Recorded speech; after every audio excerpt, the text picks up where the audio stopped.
Hello everyone, Assalamu alaikum. This is me Arushi Janat and welcome to my new another video from Ambosia Food Bank and Convention Hall পক্ষ থেকে সবাইকে জানাচ্ছি শুভেচ্ছা ও স্বাগতম। চলুন জেনে নেওয়া যাক ব্র্যাক ইউনিভার্সিটির দুজন স্টুডেন্টের থেকে আমাদের খাবারের সম্পর্কে তাদের মতামত কেমন। আসসালামু আলাইকুম স্যার। ওয়ালাইকুম আসসালাম। কেমন আছেন? আলহামদুলিল্লাহ ভালো আছি, আপনি ভালো আছেন? জি আলহামদুলিল্লাহ আমি ভালো আছি।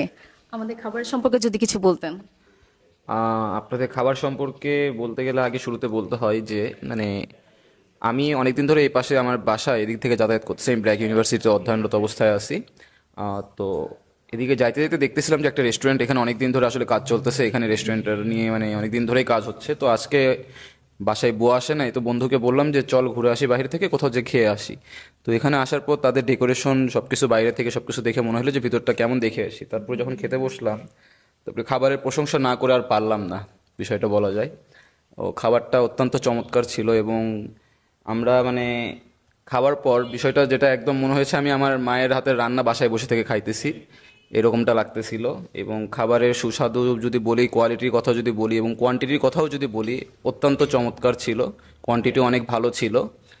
আর হচ্ছে এই এই যে তেহেরিটা আমি অর্ডার করেছিলাম, তেহেরিটা বলতে গেলে একদম সরিষার তেলে রান্না তেহেরি, একদম হাতে লেগে যাওয়ার মতো একটা গন্ধ ছিল, এরকম একটা টেস্ট ছিল, মায়ের হাতে যেটা বলা যায় আর কি। তো থ্যাংক ইউ সো মাচ ভাইয়া।